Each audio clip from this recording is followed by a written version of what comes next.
Dear brothers and sisters in Christ, today we will look into the character of godly teens. The first person that comes to our mind when we talk about godly teens is Daniel. If you look at the first chapter of Daniel, we learn a lot about him.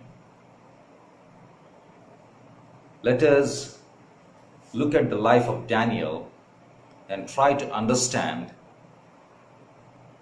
what characteristics he and his friends possessed that set them apart from the other young adults of his generation. God greatly blessed them due to these characteristics. Please turn to Daniel 1 along with me.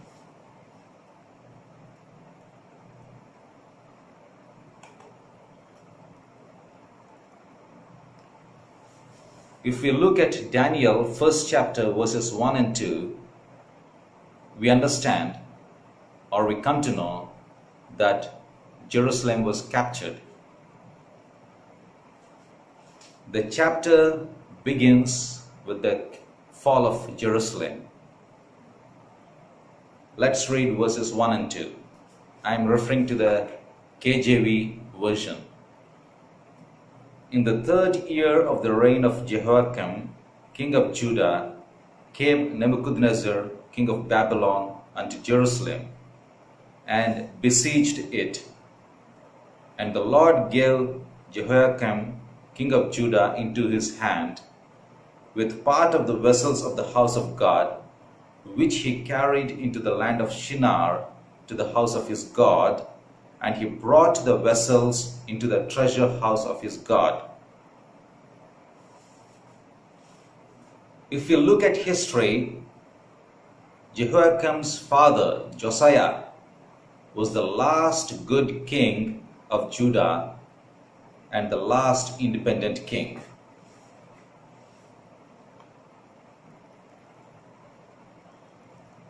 Jehoiakim was an evil king, and his successors too were evil. The fall of Jerusalem had been prophesied many times by various prophets, including Jeremiah. The reign of Josiah had also been very brief. It was the only brief respite from the evils of Manasseh and Ammon. When we read Jeremiah 25, we learn that he had been warning the nation for some time about God's judgment upon it and about the coming captivity by Babylon. He also prophesied that the captivity would be for 75 years. And the day finally arrived when the prophecies came true and Jerusalem fell. Let us now read verses 3 and 4 from Daniel first chapter.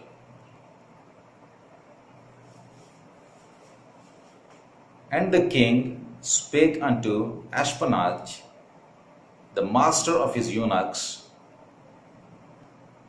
that he should bring certain of the children of Israel, and of the king's seed, and of the princes, children in whom was no blemish, but well favored, and skillful in all wisdom, and cunning in knowledge, and understanding signs, and such as had ability in them to stand in the king's palace, and whom they might teach the learning and the tongue of the Chaldeans.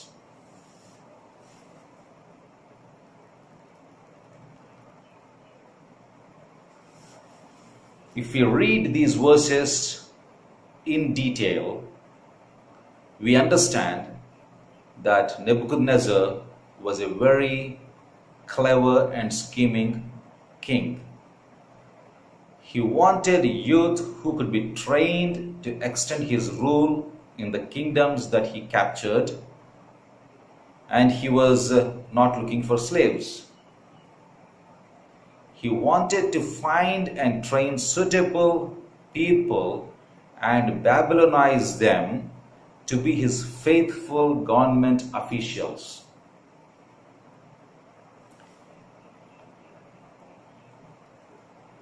In order to reduce the possibility of future revolt, he planned to train Jews to govern their own people. So, he wanted or he needed Jews who met his requirements or qualifications. The first qualification was that they were to be from the royal family.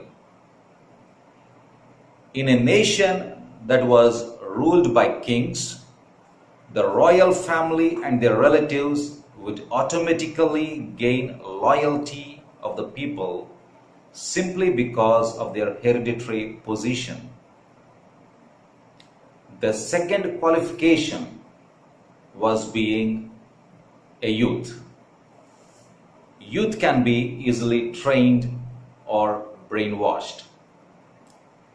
Youth possess the required intelligence but lack experience, leaving them vulnerable to influences that could change their core belief system. The third qualification was physical. It is generally true that a physically fit leader is a better leader.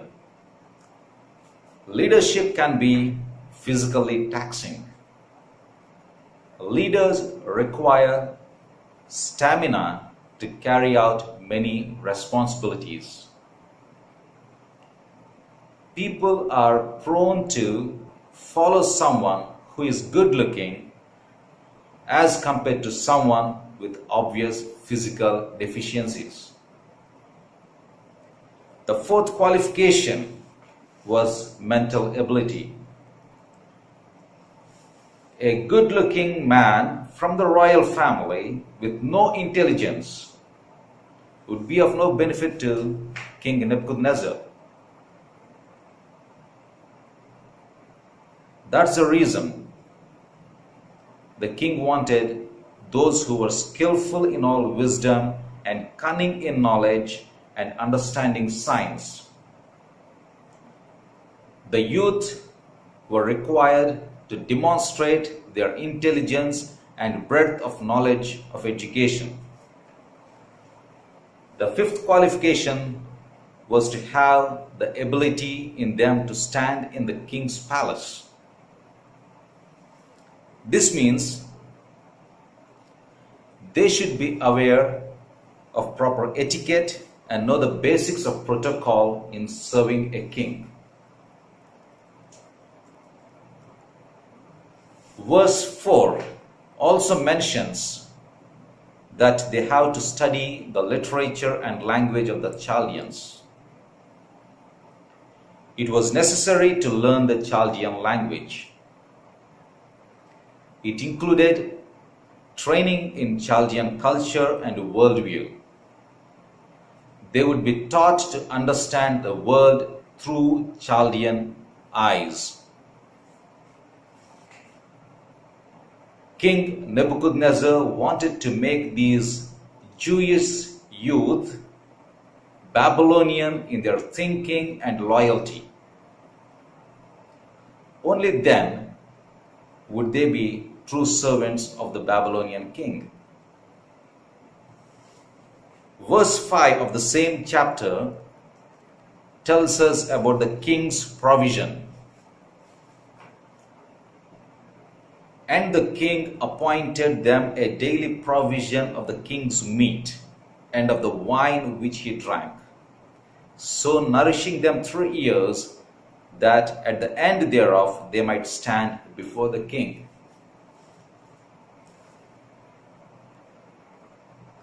The king would provide for these youth so that they would derive the maximum benefit out of the training. Of course, good food has to be provided during their years of training. But look at Nebuchadnezzar's strategy in gaining these youths' loyalty. We have to remember that these youth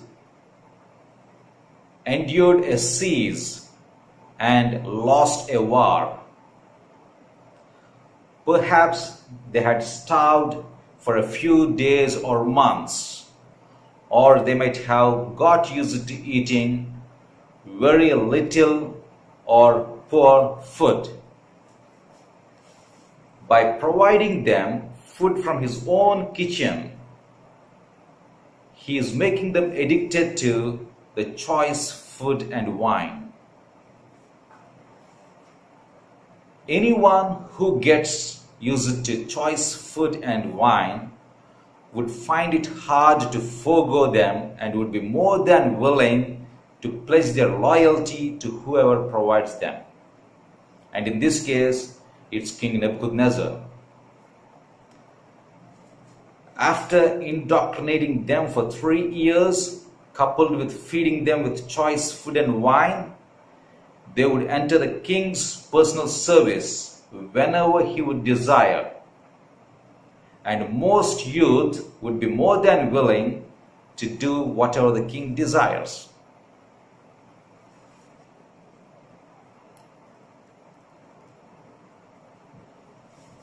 In verses 6 to 13, we come across 4 faithful teens who decided to remain different from the rest of the young captives. Let us look at verse 8 in particular.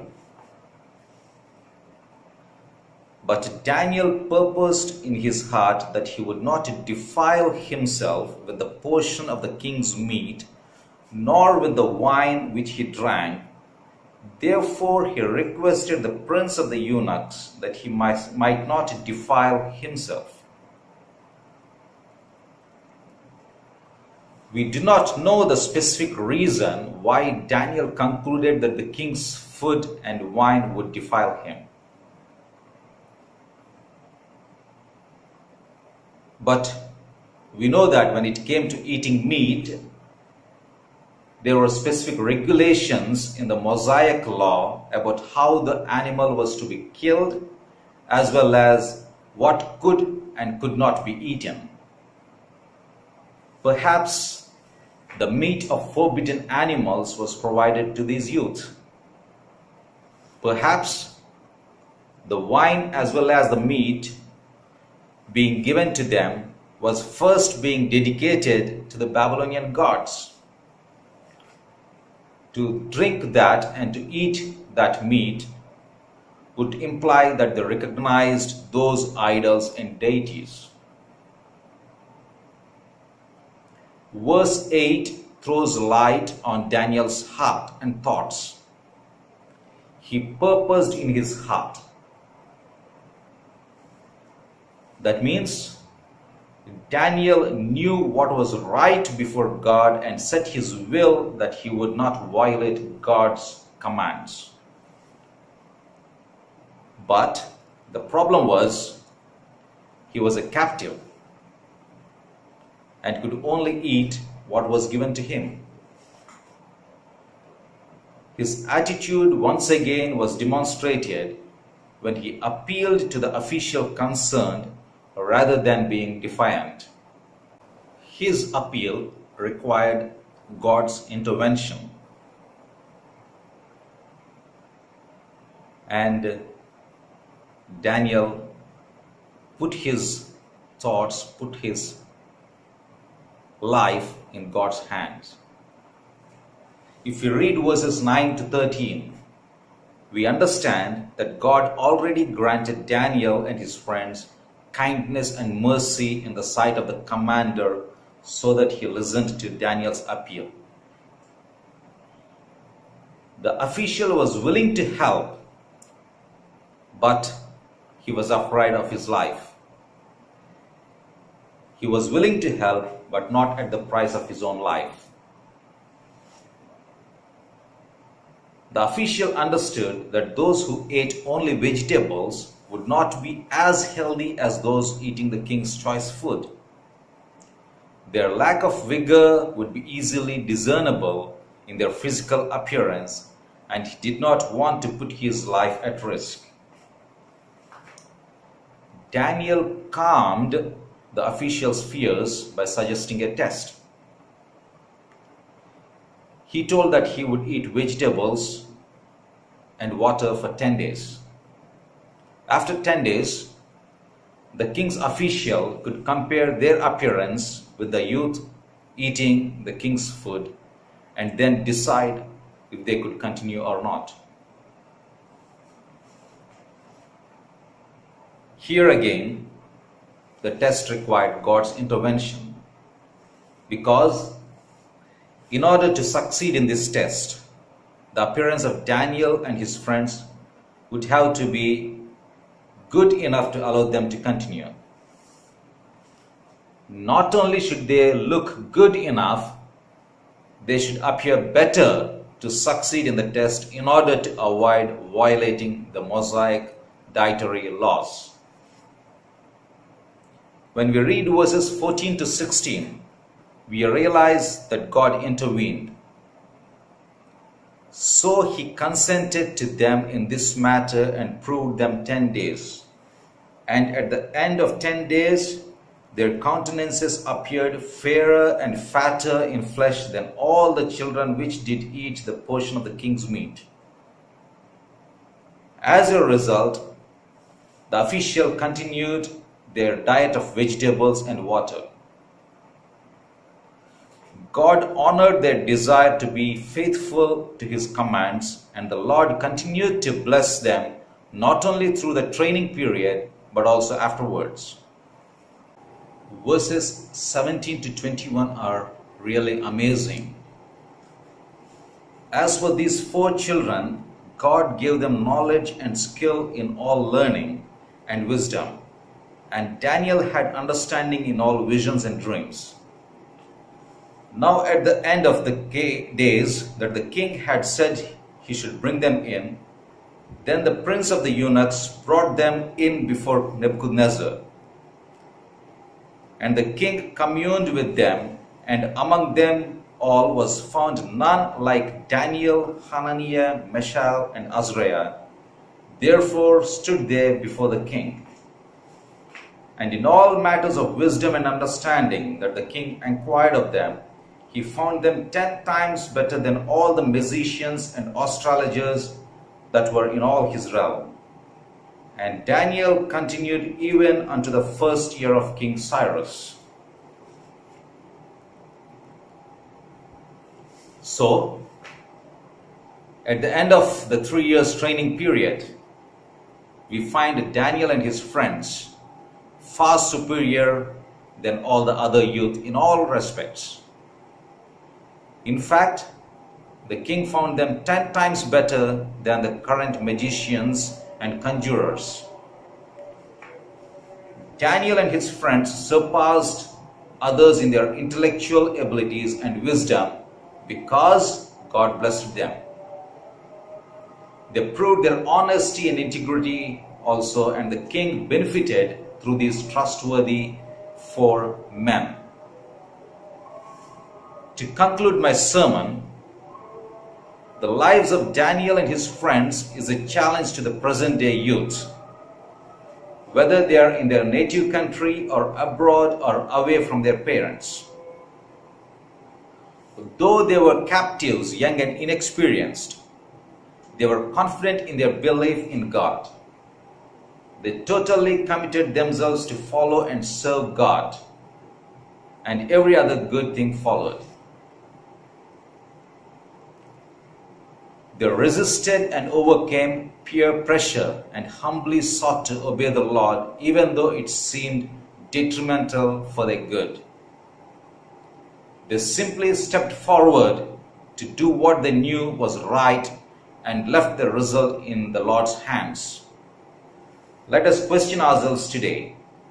Will we stick to our godly convictions and faith just like Daniel and his friends?